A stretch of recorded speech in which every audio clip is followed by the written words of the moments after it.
नमस्कार, जनमत देख रहे हैं आप।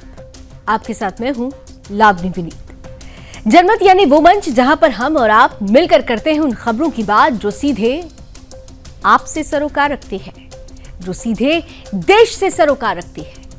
देश हमसे आपसे सरोकार रखने वाली खबरों में छिपी होती है राष्ट्र सर्वोपरि की भावना, और राष्ट्र सर्वोपरि की भावना के साथ ही आज हम जनमत की शुरुआत उस खबर से कर रहे हैं जो सीधे तौर पर आ तो रही है विदेश की धरती से, लेकिन इसका प्रभाव भारत पे पड़ना भी स्वाभाविक है।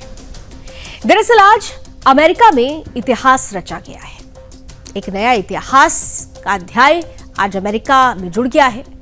राष्ट्रपति डोनाल्ड ट्रंप का बहुचर्चित और विवादास्पद वन बिग ब्यूटीफुल बिल आखिरकार अमेरिकी संसद से पास हो गया।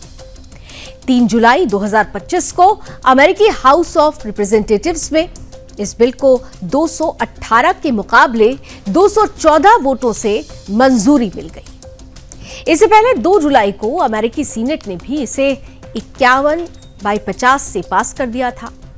अमेरिका के 250वें स्वतंत्रता दिवस के अवसर पर 4 जुलाई उनका इंडिपेंडेंस डे है, तो इस अवसर पर इस पर हस्ताक्षर भी हो गया है।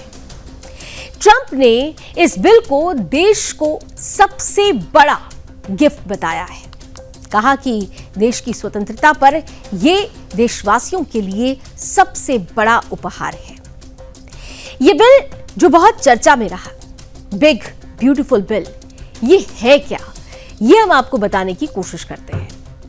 दरअसल बिग ब्यूटीफुल बिल 869 पेज का यह बिल है, जिसमें टैक्स और खर्चों में बड़े बदलाव किए गए हैं।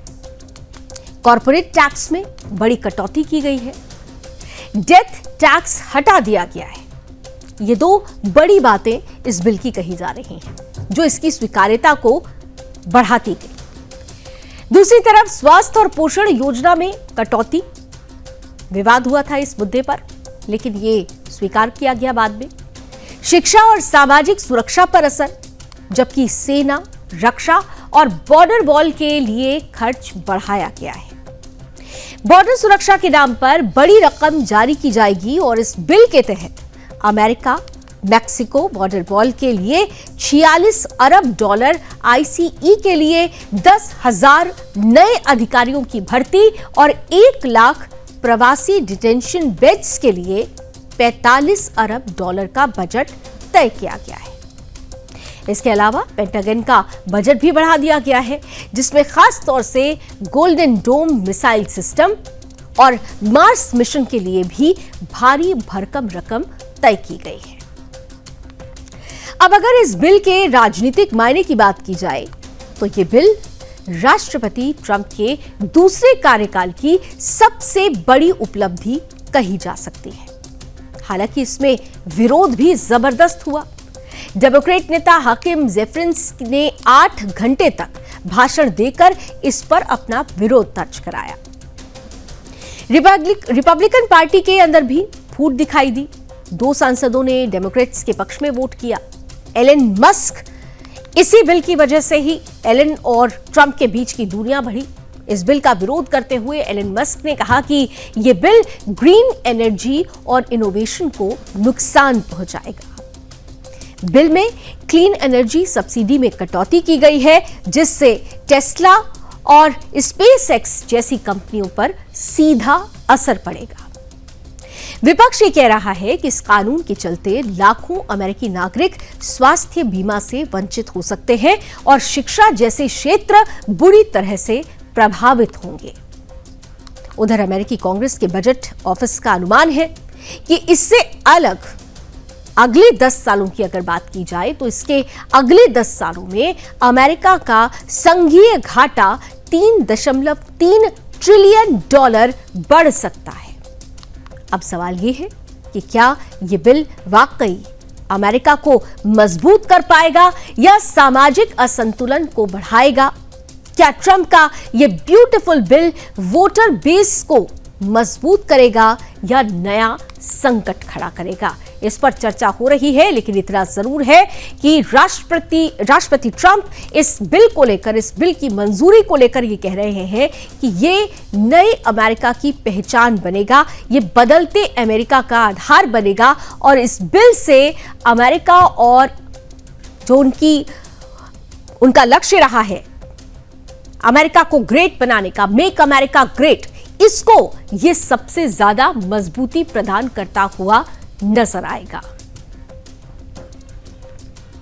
तो वन बिग ब्यूटीफुल बिल को लेकर तो चर्चा हो रही है। ट्रंप खुश हैं, ट्रंप कह रहे हैं जिस तरीके से इसे मंजूरी मिली है ये अमेरिका में बहुत सारे संकट जो आने वाले थे उन्हें दूर करेगा। अमेरिका के लिए ये एक बहुत मील का पत्थर साबित होगा उसके विकास के लिए। लेकिन दूसरी तरफ राष्ट्रपति ट्रंप की ही आलोचना भी हो रही है, लेकिन मुद्दा थोड़ा अलग है। मुद्दा रूस यूक्रेन से जुड़ा हुआ है। रूस यूक्रेन का युद्ध जो खत्म होने का नाम ही नहीं ले रहा। हम बात अब उस सच की करने वाले हैं जिसे अमेरिकी मीडिया और पश्चिमी ताकतें छिपाने में जुटी हुई हैं। मुद्दा रूस यूक्रेन का ही है, जिसमें अमेरिका अब भी ढोंग कर रहा है कि शांति वार्ता में वो महत्वपूर्ण भूमिका निभा रहा है, जबकि असलियत ये है कि यूक्रेन अमेरिका के लिए सिर्फ और सिर्फ एक मोहरा बन चुका है। कल देर रात करीब 1 घंटे तक अमेरिका के राष्ट्रपति डोनाल्ड ट्रंप और रूस के राष्ट्रपति व्लादिमीर पुतिन के बीच टेलीफोन पर बातचीत हुई। इस बातचीत में ट्रंप ने युद्ध खत्म करने की बात कही, लेकिन पुतिन ने 2 टूक जवाब दिया कि रूस अपने मकसद से पीछे नहीं हटेगा। और हटे भी क्यों? जिस जमीन पर नेटो धीरे धीरे अपने सैन्य अड्डे बिछा रहा हो, वहां रूस आखिर कब तक चुप बैठेगा? रूस राष्ट्र सर्वोपरि की भावना के साथ आगे बढ़ रहा है। रूस बार बार कह रहा है कि हम अपनी संप्रभुता के लिए लड़ रहे हैं। रूस जो कर रहा है, क्या कोई भी स्वाभिमानी राष्ट्र अपने दरवाजे पर दुश्मन की बंदूकें सह सकेगा? यूक्रेन जो अब पूरी तरह से अमेरिका की कठपुतली बन चुका है, उसे अमेरिका बार बार फौजी मदद और हथियार बेचकर युद्ध की आग में झोंक रहा है। यानी यूक्रेन अमेरिका के लिए मात्र मोहरा है अपने हथियारों को बेचने का। अमेरिका ने कभी भी इस जंग को खत्म करने की वास्तविक पहल नहीं की। लेकिन यहां पर आपको याद करना होगा कि प्रधानमंत्री नरेंद्र मोदी ने इस युद्ध को लेकर रूस और यूक्रेन दोनों के ही राष्ट्राध्यक्षों से बात की थी। दोनों ही देशों से बात के दौरान प्रधानमंत्री ने साफ तौर पर कहा था कि युद्ध किसी भी समस्या का समाधान नहीं है। भारत बुद्ध का देश है, इसलिए युद्ध नहीं, शांति की बात होनी चाहिए, टेबल पर सबको आना चाहिए। लेकिन अमेरिका क्या कर रहा है? अमेरिका बस बैठकों की स्क्रिप्ट लिखता है, बयानों की नौटंकी करता है और दिखावटी कूटनीति करता है। लेकिन रूस ने साफ कहा है कि हम बातचीत से पीछे नहीं हटते, मगर अपनी सुरक्षा और अपनी संप्रभुता से भी पीछे नहीं हटेंगे। इसकी रक्षा करना, इसकी सुरक्षा करना, ये हमारा अधिकार है। पुतिन के सलाहकार यूरी उशाकोव ने कहा कि हम शांति वार्ता के लिए तैयार हैं, लेकिन यूक्रेन का नेटो में जाना ये कतई मंजूर नहीं। अब जरा अमेरिका की चालों पर भी गौर कीजिए। जब जब युद्ध थमने की उम्मीद दिखती है, तभी अमेरिका जेलेंस्की को नया पैकेज थमा देते हैं। क्या ये शांति की अपील है? क्या शांति ऐसे लाई जाती है? क्या युद्ध ऐसे रोके जाते हैं? किसी और के कंधे पर बंदूक रखकर रूस से पुराना हिसाब चुकता करना अमेरिका का यही उद्देश्य है। सवाल यह भी है कि क्या अमेरिका वाकई यूक्रेन की भलाई चाहता है, या फिर वो रूस को घेरने के लिए यूक्रेन को एक लाइव बैटल ग्राउंड बना चुका है? क्यों नहीं अमेरिका अपने पड़ोस में नेटो जैसी सैन्य ताकतों को बर्दाश्त करता, तो फिर रूस को क्यों बदनाम किया जा रहा है? रूस के कदम आक्रामक नहीं है बल्कि सुरक्षात्मक और रणनीतिक है, और यही कारण है कि पुतिन झुके नहीं, रुकने वाले नहीं हैं। अब पुतिन की तरफ से अगली बड़ी तैयारी की खबर भी आ रही है। गोल्डन डोम डिफेंस सिस्टम, पूर्वी यूक्रेन में नई तैनाती और अमेरिका को उसी की भाषा में जवाब। यह है रूस की तैयारी। और अमेरिका वो अब खुद ट्रंप के बयान से हिल गया है। ट्रंप ने खुद स्वीकार किया कि मुझे कोई प्रगति नहीं दिखी, पुतिन नहीं मान रहे हैं। और वैसे भी क्यों माने भला? जिन्होंने शांति का ढोंग रचा वही अब दुनिया को गुमराह कर रहे हैं। तो आज का जनमत ये कहता है कि रूस कहीं से भी गलत नहीं है। अमेरिका की चालें अब बेनकाब हो रही हैं। यूक्रेन की असल बर्बादी का जिम्मेदार कोई है तो वो व्हाइट हाउस है। ट्रंप है जो सिर्फ अपने फायदे के लिए यूक्रेन को लाइव बैटल ग्राउंड बना चुके हैं, जबकि रूस राष्ट्रवाद, राष्ट्र सर्वोपरि की भावना के लिए आगे बढ़ रहा है। और रूस ने स्पष्ट कर दिया है कि वो तब तक आगे बढ़ता रहेगा जब तक कि उसे नहीं लगता कि उसका राष्ट्रवाद सुरक्षित है। अब बात राष्ट्रवाद की हो रही है तो आपका अपना चैनल सुदर्शन न्यूज, जो राष्ट्र सर्वोपरि की भावना के साथ ही काम करता है, आगे बढ़ता है। और जब हम राष्ट्रवाद की बात करते हैं तो हमारी खबरों का असर भी होता है। अगली खबर हमारी खबर के असर से जुड़ी हुई है। हिंदुस्तान को दीमक की तरह खोखला करने वाले, देश में अपराध का ग्राफ बढ़ाने वाले और साथ ही डेमोग्राफी को बदलने की भावना रखने वाले रोहिंग्या बांग्लादेशी घुसपैठियों के खिलाफ आवाज उठाने वाला और हिंदुओं पर होने वाले अत्याचारों को बेबाक और बेधड़क दिखाने वाला एकमात्र चैनल सुदर्शन न्यूज अब अपने लक्ष्य की दिशा में असर छोड़ रहा है। सुदर्शन न्यूज के प्रधान संपादक धर्म योद्धा डॉक्टर सुरेश चौहान की जी ने वर्षों से बांग्लादेशी रोहिंग्या घुसपैठियों को देश से बाहर निकालने की मुहिम चला रखी है, जिसका असर अब दिखने भी लगा है। जैसे अमेरिका ने अवैध प्रवासियों पर कठोर रुख अपनाया है, ठीक उसी तरीके की मांग धर्म योद्धा डॉक्टर सुरेश चौहान के जी ने भारत सरकार से की थी। और अब उस मांग को सुनते हुए कदम भी उठ रहे हैं। जब अमेरिका ने हिंदू समुदाय को निकाला तब सुदर्शन न्यूज ने कहा था कि घुसपैठियों को भी ऐसे ही बाहर करो। अब केंद्र सरकार और एजेंसियां रोहिंग्या और बांग्लादेशी घुसपैठियों की पहचान और निष्कासन की प्रक्रिया में जुट गई है। यह केवल अवैध घुसपैठ का मुद्दा नहीं है, बल्कि राष्ट्र की सुरक्षा, राष्ट्र की सनातन संस्कृति की रक्षा का भी महत्वपूर्ण विषय है। घुसपैठ से देश में अपराध बढ़ता है, आतंकवाद और जनसंख्या असंतुलन जैसी समस्याएं लगातार निरंतर बढ़ती जा रही हैं। सुदर्शन न्यूज ने बार बार इन मुद्दों को दिखाया और सरकार को जगाया, जनता को सजग किया, जनता एनआरसी चलाकर जनता का सहयोग प्राप्त किया और आखिरकार सरकार को भी सुदर्शन न्यूज की इस मांग को आज के समय में प्रासंगिक मानते हुए, समझते हुए इस दिशा में कदम उठाना पड़ा है। धर्म योद्धा डॉक्टर सुरेश चौहान के जी की पत्रकारिता केवल खबर दिखाने तक सीमित नहीं है।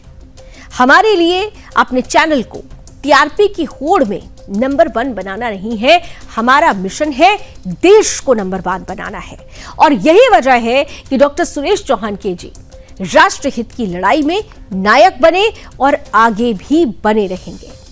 अब जब सरकार ने कार्रवाई शुरू की है तो ये जनमत की जीत और राष्ट्रवादी पत्रकारिता की ताकत है, क्योंकि कई बड़े चैनल घुसपैठियों के खिलाफ खबर तो दिखाते हैं, लेकिन वो उनको बाहर करने की मांग करने से गुरेज करते हैं, डरते हैं। लेकिन सुदर्शन न्यूज हमेशा से बताता रहा है कि ये खतरा कितना बड़ा है। हिंदुओं की आने वाली पीढ़ी को क्यों हम ये दंश देकर जाएं? क्यों इन घुसपैठियों को अपने हक पर डाका डालने दें? और अंत में सवाल यह है कि क्या अब पूरे देश से घुसपैठियों का जल्द ही सफाया होने वाला है? ये बड़ी खबर है, ये बड़ा आधार है जो देश की सुरक्षा को भी, राष्ट्रीय सुरक्षा को भी सुनिश्चित करेगी।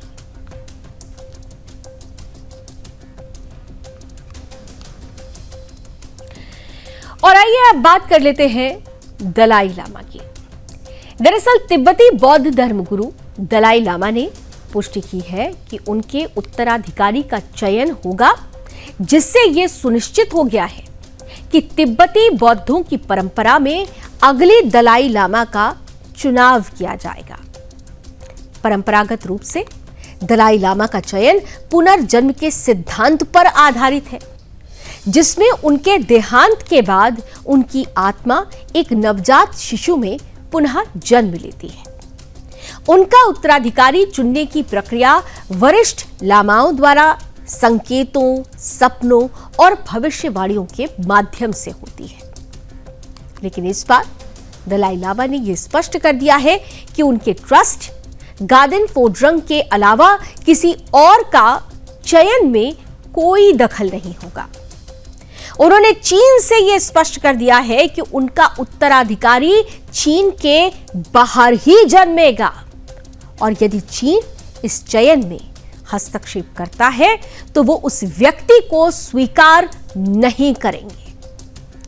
चीन इस मुद्दे को राष्ट्रीय स्वायत्तता और धार्मिक नियमों से जोड़ता है और 2007 में एक कानून भी बनाया था, जिसमें दलाई लामा के चयन में चीन की भूमिका को अनिवार्य बताया गया था। चीन का कहना है कि अगला दलाई लामा चीन में जन्मेगा और निर्वासित तिब्बती सरकार या किसी अन्य देश द्वारा चुने गए उत्तराधिकारी को मान्यता नहीं दी जाएगी। भारत और अमेरिका दोनों ही दलाई लामा के उत्तराधिकारी के चयन में चीन के दखल को अस्वीकार कर रहे हैं। भारत में तिब्बती बौद्धों का बड़ा समुदाय है और दलाई लामा को काफी सम्मान प्राप्त है।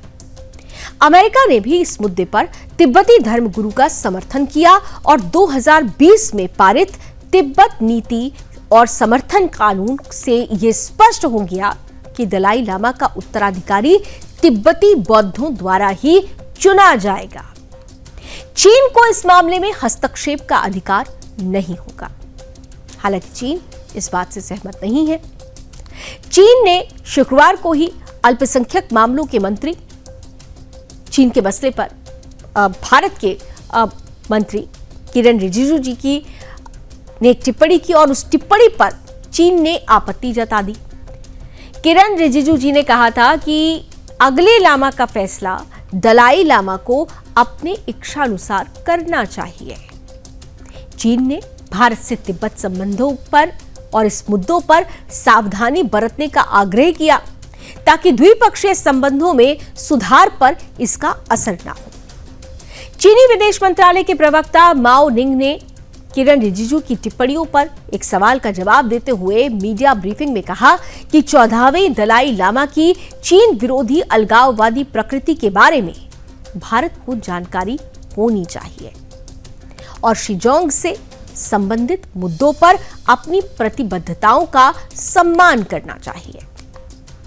किरण रिजिजू जी ने गुरुवार को कहा था कि दलाई लामा के अवतार पर निर्णय स्थापित संस्था और तिब्बती बौद्धों के नेता यानी दलाई लामा की तरफ से ही लिया जाना चाहिए, किसी और के द्वारा नहीं। दलाई लामा की अपने उत्तराधिकारी को लेकर टिप्पणी के बाद यह किसी भारतीय नेता की पहली प्रतिक्रिया थी। क्या कुछ कहा गया था, आप भी सुनिए। मुझे चाइना का स्टेटमेंट पे मुझे कोई रिएक्शन करना नहीं है। मैं एक अनुयायी का तरफ से बोल रहा हूँ। मैं एक डिवोटी हूँ, परम पावन दलाई लामा जी को मानता हूँ। मैं इस नाते कहता हूँ कि पूरे दुनिया में परम पावन दलाई लामा जी को जो मानते हैं वो उनका इच्छा है कि दलाई लामा जी खुद तय करेंगे। ये अनुयायी का इच्छा है। मुझे चाइना का स्टेटमेंट पे मुझे कोई रिएक्शन करना नहीं है। मैं एक अनुयायी का तरफ से बोल रहा हूँ, मैं एक डिवोटी हूँ, परम पावन दलाई लामा जी को मानता हूँ, मैं इस नाते कहता हूँ। सर, चीन की भावना में विस्तारवाद की नीति छिपी हुई है और चीन का हस्तक्षेप स्वयं दलाई लामा भी नहीं चाहते। उन्होंने साफ तौर पर कह दिया है कि चयन किस तरह से होना है। चयन चीन के बाहर से होगा, जो अगला लामा होगा वो चीन के बाहर होगा। लेकिन चीन की प्रतिक्रिया उसकी बौखलाहट को भी दिखा रही है। चीन का अगला कदम क्या होगा, इस पर हमारी नजर होगी। लेकिन हम अब आगे बढ़ रहे हैं अपनी अगली खबर की तरफ, जो आपको सचेत कर रहा है, जो आपको सावधान और सतर्क कर रहा है, जो ये बता रहा है कि अगर आप स्पा सेंटर जाते हैं तो थोड़ा सावधान रहिएगा। एक जिहादी कितना भी पढ़ लिख ले, लेकिन वो हमेशा रहता आसमानी किताब का गुलाम ही है। अपने मजहबी दुष्प्रचारों से ग्रसित ये जिहादी कितना ही पढ़ लिख क्यों ना ले, लेकिन इनके दिमाग में होती है गैर मुसलमानों के प्रति नफरत और जहर। काफिर कहते हैं ये गैर मुसलमानों को। ऐसा ही एक मामला सामने आया है दिल्ली के रोहिणी से, जहां तैनात पुलिसकर्मी नवाब खान ने वर्दी की आड़ में घिनौना काम किया, घिनौना कांड किया। यह शख्स जो कानून का रक्षक होने का दम भरता है, हिंदू बेटियों की जिंदगी को नरक बनाने का गुनहगार निकला है। ये दरअसल हरियाणा की एक साहसी हिंदू लड़की ने इस जिहादी की काली करतूतों का पर्दाफाश किया, जिसे सुनकर हर सनातनी का खून खौल उठेगा। नवाब खान और उसके गिरोह ने सनातन धर्म की बेटियों को निशाना बनाकर एक ऐसा घृणित नेटवर्क चलाया जिसमें लव जिहाद, देह व्यापार, धर्मांतरण और हत्या तक के संगीन आरोप शामिल हैं। यह कोई साधारण अपराध नहीं है, बल्कि हिंदू समाज के खिलाफ एक सुनियोजित साजिश है, जिसके मास्टरमाइंड है जिहादी मोहम्मद आमिर की बहन। इस पूरे काले कारनामे का खुलासा तब हुआ जब हरियाणा की एक हिंदू बेटी ने हिम्मत दिखाकर नवाब खान और उसके गिरोह की पोल खोल दी। पीड़िता ने बताया कि यह शैतानी गिरोह पहले हिंदू लड़कियों को लालच देता है, उनके दिमाग को ब्रेन वॉश करता है और फिर प्यार के झूठे जाल में फंसाकर उन्हें स्पा सेंटर्स में देह व्यापार के लिए बेच देता है। ये सब कुछ इतनी शातिराना तरीके से किया जाता रहा है कि मासूम बेटियां इनके चंगुल में फंसकर अपनी जिंदगी बर्बाद कर बैठती हैं। नवाब खान, जो खुद को कानून का रखवाला कहता है, अपने रिश्तेदारों के जरिए हिंदू लड़कियों को फंसवाता था और फिर उन्हें देह व्यापार के दलदल में धकेल देता था। क्या यही है दिल्ली पुलिस का चेहरा? क्या नवाब खान जैसे लोग दिल्ली पुलिस को बदनाम नहीं कर रहे, अपमानित नहीं कर रहे? क्या यही है वो वर्दी जो समाज की रक्षा का प्रतीक मानी जाती है? इस घृणित साजिश में मौलाना, ताबीज, मस्जिद और धर्मांतरण का एक काला नेटवर्क भी सामने आया है। ये कोई छोटा मोटा अपराध नहीं है, बल्कि हिंदू समाज को कमजोर करने की गहरी साजिश है। और सबसे चौंकाने वाली बात तो यह है कि एक हिंदू लड़की सोना इस नेटवर्क के चंगुल में फंसती है और अब तक वो नहीं मिल पाई है, यानी वो गायब है। उसकी हत्या और गुप्त दफन की आशंका ने इस मामले को और भी गंभीर बना दिया है।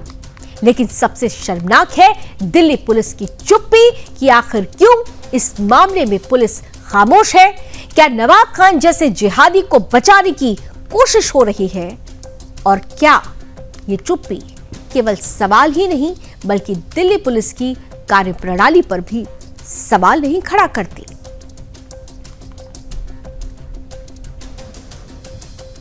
आप ही सुनवा दो।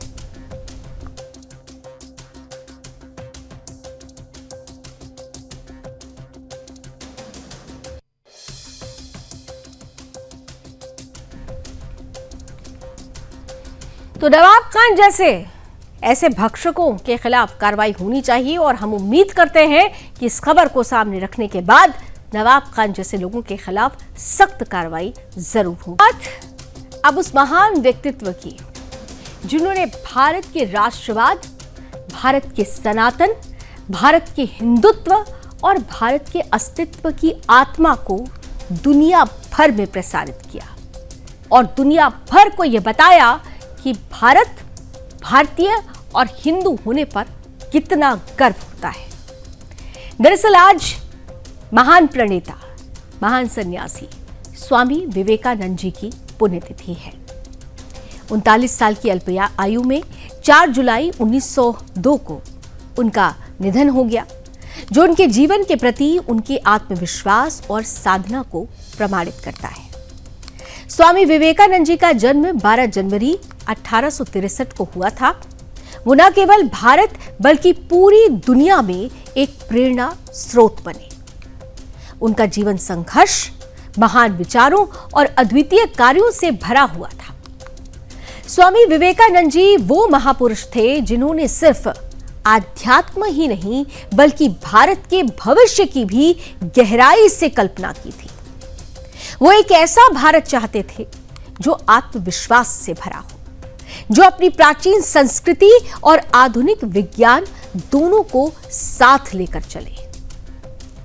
विवेकानंद जी का भारत कमजोर, दीन या गुलाम भारत नहीं था। उनका भारत एक सशक्त, आत्मनिर्भर और गौरवशाली भारत था। उनका मानना था कि भारत की आत्मा उसकी धार्मिकता और आध्यात्मिकता में बसती है। उन्होंने बार बार कहा कि अगर भारत को उठना है तो पहले उसके युवाओं को जगाना होगा। वो चाहते थे कि भारत का हर नौजवान शिक्षित हो, सेवा और आत्मबल में इतना सक्षम हो कि वो न केवल अपना जीवन बल्कि समाज को भी नई दिशा दे सके। स्वामी जी ने यह भी स्पष्ट किया था कि भारत की उन्नति तब तक अधूरी रहेगी जब तक समाज के कमजोर, पिछड़े और वंचित वर्गों को समान अवसर और सम्मान नहीं मिलेगा। वो जाति भेद, धर्म भेद और गरीबी को भारत की असली बेड़ियां मानते थे। उन्होंने शिक्षा को सबसे बड़ा अस्त्र माना। उन्होंने कहा था कि शिक्षा वो है जो चरित्र निर्माण करे, विचारों को दृढ़ बनाए और इंसान को आत्मनिर्भर बनाए। उनका सपना था कि भारत एक ऐसा देश बने जहां ज्ञान और करुणा साथ साथ चले, जहां शक्ति और सेवा का संतुलन हो। और आज जब उनकी पुण्यतिथि पर हम उन्हें याद कर रहे हैं, स्मरण कर रहे हैं, उन्हें श्रद्धांजलि अर्पित कर रहे हैं, तो ये हमें संकल्प लेना होगा कि हम उनके सपनों के भारत को वास्तविकता में बदले, एक गौरवशाली, आत्मनिर्भर, शिक्षित और धर्मनिष्ठ भारत बनाने में महत्वपूर्ण भूमिका निभाएं।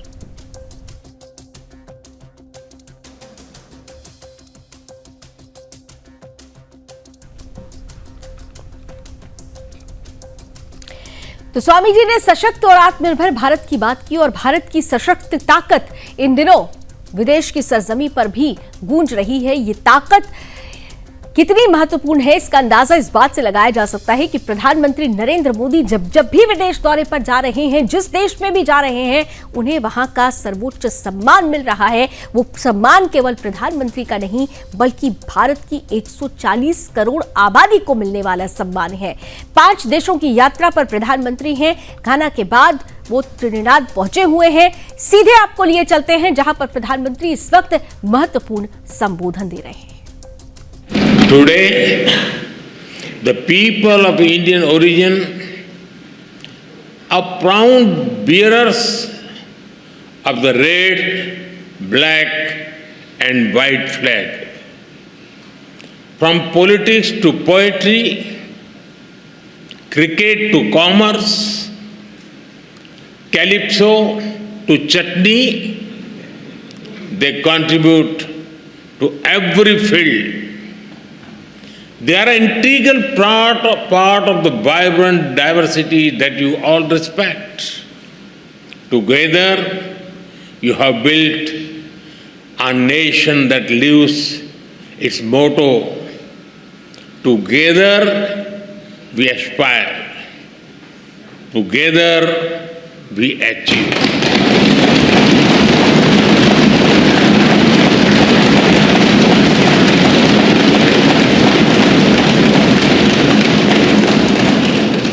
Friends, earlier today, Her Excellency, the President, graciously conferred upon me this country's highest national award.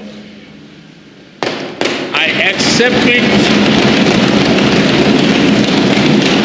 with humility on behalf of 1.4 billion Indians. Now, with immense gratitude, I dedicate it to the enduring friendship and the ancestral ties between our two nations.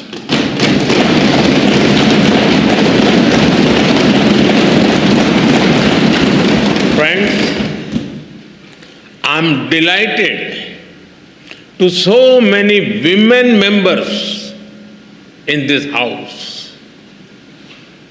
Respect for women is deeply rooted in Indian culture.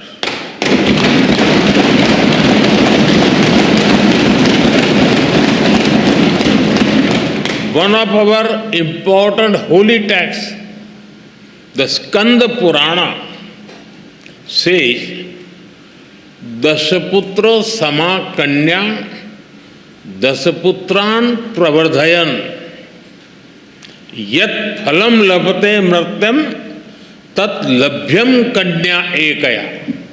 It means one daughter brings as much happiness as 10 sons. We are strengthening the hands of women to build a modern India. From space to sports, startups to science, education to enterprise, aviation to armed forces, they are leading India to a new future in various domains. Like you, we have our women who rose from humble beginnings to become our president.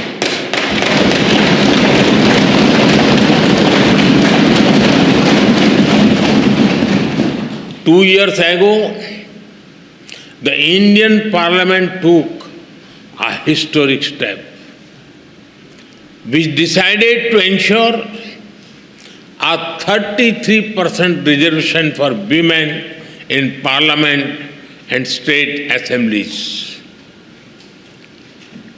This assurance that is the coming generations, more and more women will decide the destiny and direction of the nation.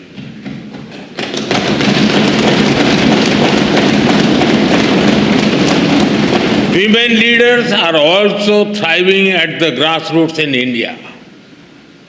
Around 1.5 million elected women power local governor institutions. We are in an era of women-led development. This was also one of the important themes that we furthered during our G20 presidency. हम भारत में women lead development का एक नया model विकसित कर रहे हैं। अपनी G20 प्रेसिडेंसी के दौरान भी इस मॉडल की सफलता को हमने पूरी दुनिया के सामने रखा है।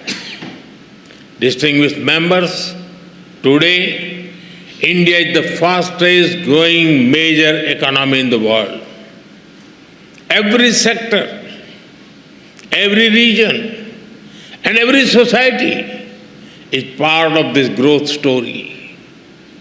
India's growth is inclusive and people-centric. A recent report of the International Labour Organization notes that India's social security and welfare umbrella covers 950 million people. That is almost 1 billion people, which is a greater population than most countries in the world. Our vision for such inclusive growth does not stop at our borders. We see our development also as a responsibility towards others, and our priority will always be the global South.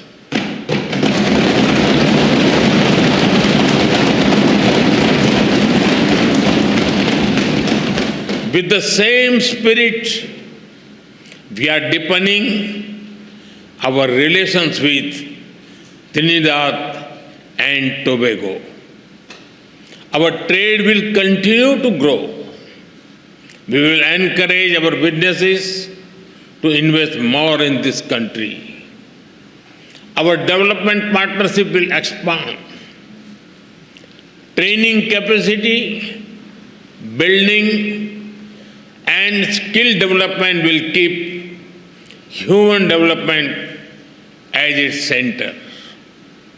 Health has been and will remain a key part of our partnership.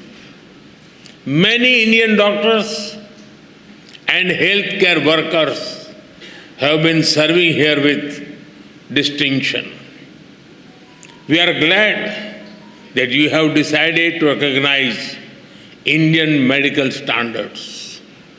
This will ensure access to high quality, affordable medicine for all.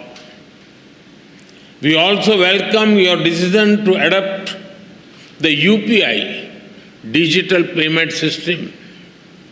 It is a major step forward. UPI has revolutionized digital payments in India. Powered by the platform, India has become the nation with the highest number of real-time digital payments in the world.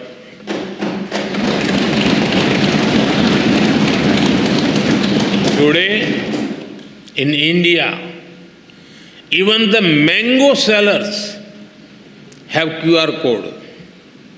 If you try to pay them in cash, they will ask you to use UPI because they don't have the change.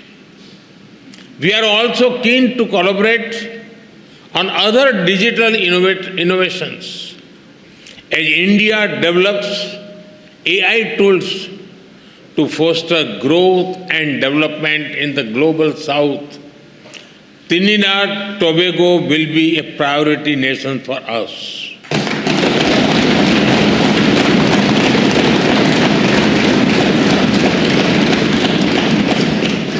We will share our expertise in agriculture, horticulture, and food processing.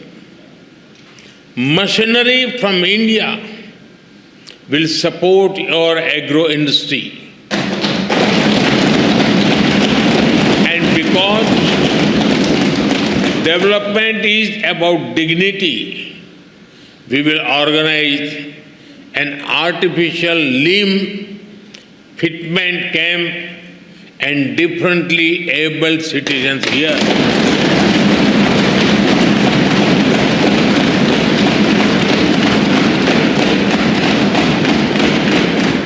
For us, there are no limits to our cooperation with you.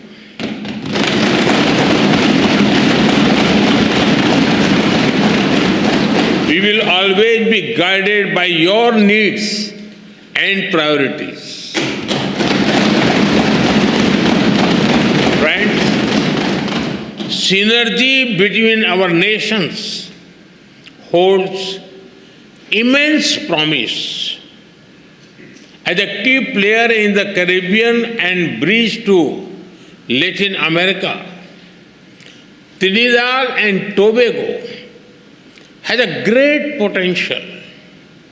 I am sure that our ties will help us forge a stronger connection with the wider region, building on the momentum of the second India CARICOM Summit. We are eager to collaborate on initiatives that enhance trade and investment. तो त्रिनिडाद Tobago की संसद से सीधे प्रधानमंत्री का संबोधन, और यही हमारी आज की गुड न्यूज, ये पॉजिटिव न्यूज जो ये बता रही है कि प्रधानमंत्री नरेंद्र मोदी को 25वां एक सम्मान जो मिला है त्रिनिडाद टोबैगो की तरफ से, the order of the Republic of त्रिनिडाद and Tobago. ये बताता है, ये सर्वोच्च सम्मान बताता है कि भारत की ताकत क्या है, भारत किस तरह से उभरती हुई शक्ति है और भारत के बिना दुनिया कैसे अपने आप को अधूरा मान रही है। जनमत में आज बस इतना ही। देश और दुनिया की तमाम खबरों के लिए आप जुड़े रहिए सुदर्शन न्यूज के साथ। जय हिंद।